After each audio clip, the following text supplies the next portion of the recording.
ba ƙarya. Soyayya ni fa take zanayi in sauraron samsam babu ƙarya in ce fatawa ni ba zan guje ki ba.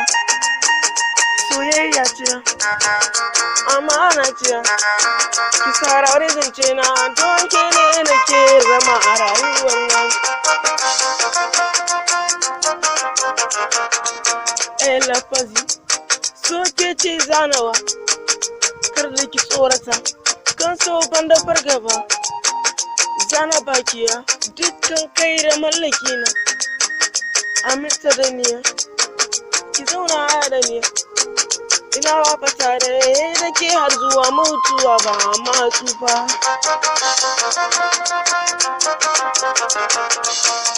Kalmar so ke ce zanawa tafiya taku da ke zana yiwuwa ba ruwa na kan wasu hayaniya mu rike so amanar so juna mun rike soyayya ke ce zana ba zuciyata.